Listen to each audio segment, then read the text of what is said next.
दोस्तों, मैं उन्नीस बंसला आपका अपने चैनल पर स्वागत करता हूं। बस आपसे जो है कि हमारी रिक्वेस्ट है कि हमारे चैनल को ज्यादा से ज्यादा शेयर करें और क्या करें, सब्सक्राइब करें, क्योंकि जब आपका सहयोग मिलेगा तो हमें और भी ज्यादा मोटिवेशन मिलेगा और हम रोज जो क्लास की प्रक्रिया है उसे रोज आगे की तरफ आपका बढ़ाते रहें। जैसे कल हमने ज्योग्राफी की शुरुआत की थी और ज्योग्राफी का बेसिक हमने जाना था कि ज्योग्राफी का पिता कौन है। आज की अगर हम बात करना चाहे, विषय हमारा ज्योग्राफी ही है यानी भूगोल ही है, लेकिन आज हम उसके सबसे बड़ा जो अनसुलझा पहलू है जिसका नाम क्या है, आपका ब्रह्मांड यानी आपका यूनिवर्स, उसके बारे में बात करना चाहते हैं। आपको बड़े आराम से ये समझ में आ जाएगा, बहुत ही आसान है। बस आपको ज्यादा से ज्यादा चैनल को क्या करना है, सब्सक्राइब करना है। अगर हम ब्रह्मांड को समझना चाहें, यूनिवर्स को समझना चाहें, क्योंकि हम जिस दुनिया में रहते हैं तो थोड़ा बहुत उस दुनिया के बारे में हमें जानकारी होनी चाहिए। अगर हम ब्रह्मांड की बात आपसे करना चाहें तो इस ब्रह्मांड की अगर हम बात करें तो ये ब्रह्मांड आपका पृथ्वी की तरह ही एक गोला है, बस आकार क्या है, अनंत है। अब इस पृथ्वी की तरह एक गोला तो है, आकार अनंत है इसका। अगर इस गोले की हम बात करना चाहें कि इस गोले में है क्या, क्योंकि इस गोले का एक छोटा सा हिस्सा हमारी पृथ्वी भी है, तो इस गोले के बारे में हमें पता होना चाहिए कि हमारी पृथ्वी कहां पर आकर आपका ठहरती है और हम कहां पर आपका रहते हैं। अगर इस गोले की बात करें तो इसमें बहुत सारे आकाश हैं। हमने सिर्फ एक ही आकाश देखा है जिससे हम ऊपर की तरफ देखते हैं, लेकिन इस दुनिया में एक नहीं बल्कि अरबों खरबों आकाश है। और जब अरबों खरबों आकाश है, उनका जो समूह होता है उसे क्या कहते हैं, आपका आकाश गंगा कहते हैं। तो इस ब्रह्मांड की अगर हम बात करें, इसमें आपका अरबों खरबों आकाश गंगाएं, और जो आकाश गंगा का जो आपका समूह है उसी को क्या कहते हैं, आपका यूनिवर्स यानी आपका ब्रह्मांड कहते हैं। अगर आपसे पूछा जाए ब्रह्मांड क्या है तो आपका जवाब क्या होगा, आकाश गंगाओं का समूह। और आकाश गंगा कुछ और नहीं बल्कि क्या है, आपका आकाश है। जो अंतरिक्ष आप ऊपर देखते हो ऐसा एक नहीं बल्कि आपके अरबों खरबों अंतरिक्ष इस दुनिया में। अगर इन आकाश गंगाओं की मैं बात करूं, एक आकाश गंगा यहां पर हमारी भी, और उस आकाश गंगा की अगर हम बात करना चाहें तो उसे आपका एक नाम से जाना जाता है जिसका नाम है क्या, आपका दुग्ध मेखला। और आपने उसका नाम एक और सुना होगा जिसे हम क्या कहते हैं, आपका मिल्की वे। क्या कहते हैं, आपका मिल्की वे। तो उन सभी अरबों खरबों आकाश गंगाओं में से हमारी जो आकाश गंगा है उसका नाम क्या है, दुग्ध मेखला। लेकिन हमारी आकाश गंगा के पड़ोस में भी एक आकाश गंगा है। हम दुनिया भर की आकाश गंगाओं के बारे में नहीं जानते, लेकिन एक आकाश गंगा का नाम हम जरूर जानते हैं, वो भी पड़ोसी होने के नाते, और उसका नाम क्या है, आपका एंड्रोमेडा। क्या नाम है, एंड्रोमेडा। अब हमने समझ लिया कि आकाश गंगाओं का समूह क्या होता है, ब्रह्मांड। उनमें से एक हमारी आकाश गंगा है जिसका नाम क्या है, दुग्ध मेखला यानी आपका मिल्की वे। और उन आकाश गंगा की जब हम बात कर रहे हैं, हमारी आकाश गंगा के एक पड़ोस में भी आकाश गंगा है जिसका नाम क्या है, आपका एंड्रोमेडा आकाश गंगा। अब आकाश गंगा में क्या रहते हैं, आपने देखा होगा जब ऊपर अंतरिक्ष की तरफ आप रात के समय में देखते हैं तो आपको बहुत सारे तारे दिखाई देते हैं। इसका मतलब आकाश गंगा कुछ और नहीं बल्कि अरबों खरबों तारों का क्या है, आपका एक समूह है, एक संग्रह है।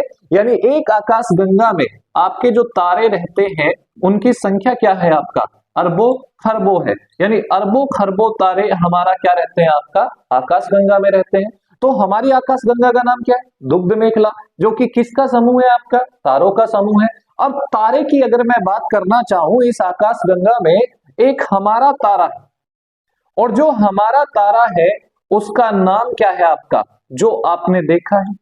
भाई हम इस पृथ्वी पर जीवित हैं किसकी वजह से, आपका सूर्य की वजह से। अगर सूर्य हमें प्रकाश नहीं देगा, प्रकाश संश्लेषण नहीं होगा, प्रकाश संश्लेषण नहीं होगा तो इस दुनिया में पेड़ पौधे नहीं रहेंगे, और अगर इस दुनिया में पेड़ पौधे नहीं रहेंगे तो हमें क्या नहीं मिलेगा, ऑक्सीजन नहीं मिलेगा, और हम इस दुनिया से क्या हो जाएंगे, आपके विदा। तो ये जो सूर्य है इसकी अगर हम बात करें, ये किस आकाश गंगा का हिस्सा है, दुग्ध मेखला आकाश गंगा का हिस्सा है।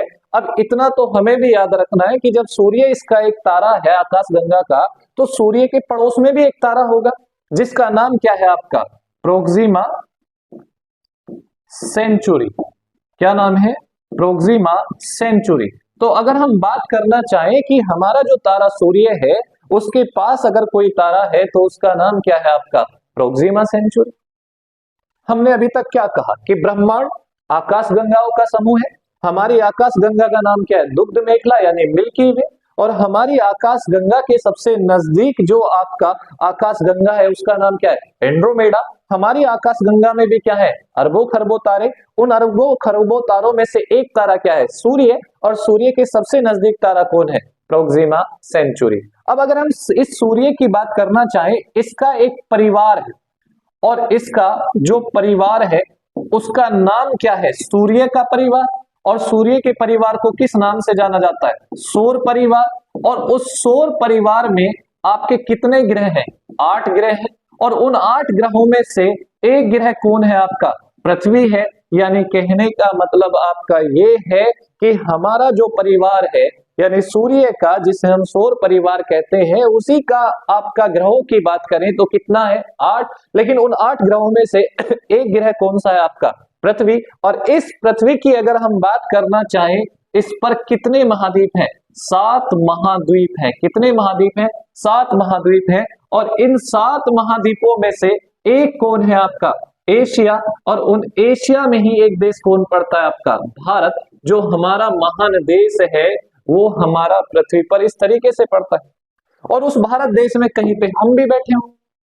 तो आप खुद ही देखिए कि इतने बड़े यूनिवर्स में हम कहां।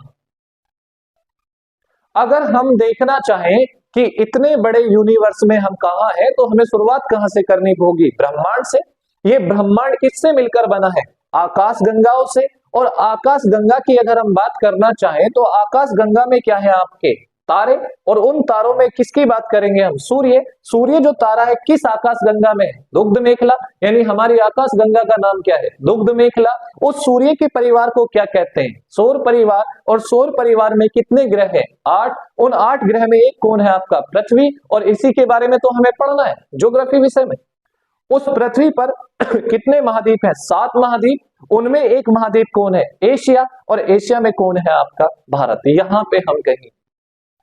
लेकिन जो लोग साइंस नहीं जानते उनका गणित अलग ही होता है। वो लोग क्या कहते हैं कि तुम इस दुनिया में कहीं भी खो जाओ, ढूंढ लाऊंगा मैं तुम्हें। चांद तारों में ही क्यों ना छिपी हो, खोज लाऊंगा मैं तुम्हें। तुम्हारे प्यार में इस कदर पागल हूं मैं, अगर तुम ना मिली तो इस दुनिया को जलाकर ही वापस आऊंगा। यानी वो लोग किसके बारे में नहीं जानते? साइंस के बारे में नहीं जानते। इस साइंस के बारे में अगर हम बात करना चाहें, इस ब्रह्मांड के बारे में हम बात करना चाहें तो दोस्तों केवल हम 4% ही जानते हैं। 96% अभी भी अनसुलझे पहलू हैं। तो इस तरीके से हमारा क्या है आपका? ब्रह्मांड। एक बार और अगर मैं आपको बताऊं तो ब्रह्मांड आपका क्या है? ब्रह्मांड में अरबों खरबों आकाश हैं। उन आकाशों को किस नाम से जाना जाता है? आकाश गंगा के नाम से। उन आकाशों में एक हमारा भी आकाश है जिसे किस नाम से जाना जाता है? दुग्ध मेखला यानी मिल्की वे। उस मिल्की वे के पास एक सबसे नजदीक जो आकाश है यानी आकाश गंगा, उसका नाम क्या है? एंड्रोमेडा। और हमारी आकाश गंगा में एक तारा है जिसका नाम क्या है? सूर्य। सूर्य के सबसे नजदीक जो तारा है उसका नाम क्या है? Proxima Centauri. उस सूर्य का भी एक परिवार है जिसका नाम क्या है? सौर परिवार। उसमें कितने ग्रह हैं? 8 ग्रह हैं। 8 ग्रहों में एक पृथ्वी है। पृथ्वी पर 7 महाद्वीप है। उनमें एक एशिया है और एशिया में कहीं भारत है। तो हम कहां पे रहते हैं? भारत, जो कि एक बहुत ही महान देश। तो जो हमने कहा था कल जो भी हम पढ़ेंगे वो लिखेंगे। तो आप थोड़ा सा लिखिएगा। इस चित्र को आप बना लेना बाद में, लेकिन थोड़ा सा लिखना। ब्रह्मांड आकाश गंगाओं के समूह को कहा जाता है। ब्रह्मांड आकाश गंगा के समूह को कहा जाता है। हमारी आकाश गंगा का नाम दुग्ध मेखला अर्थात मिल्की वे है। हमारी आकाश गंगा का नाम दुग्ध मेखला अर्थात मिल्की वे है। हमारी आकाश गंगा की सबसे नजदीक आकाश गंगा एंड्रोमेडा है। हमारी आकाश गंगा के सबसे नजदीक आकाश गंगा एंड्रोमेडा है। हमारी आकाश गंगा में ही एक तारा है जिसका नाम सूर्य है। हमारी आकाश गंगा में ही एक तारा है जिसका नाम सूर्य है। हमारे सूर्य के सबसे नजदीक तारा प्रोक्सिमा सेंचुरी है। हमारे सूर्य के सबसे नजदीक तारा प्रोक्सिमा सेंचुरी है। सूर्य के परिवार को सौर परिवार कहते हैं, जिसमें 8 ग्रह हैं। सूर्य के परिवार को सौर परिवार कहते हैं, जिसमें 8 ग्रह हैं। उन 8 ग्रहों में से एक पृथ्वी भी है। उन 8 ग्रहों में से एक पृथ्वी भी है। तो ये मुझे लगता है कि आपको समझ में आ गया होगा। बस आपको चैनल ज्यादा से ज्यादा आपका आगे बढ़ाना है, आपको शेयर करना है और सब्सक्राइब करना है। और बाकी अब हम पढ़ेंगे कल। आपका दिन अच्छा बीते।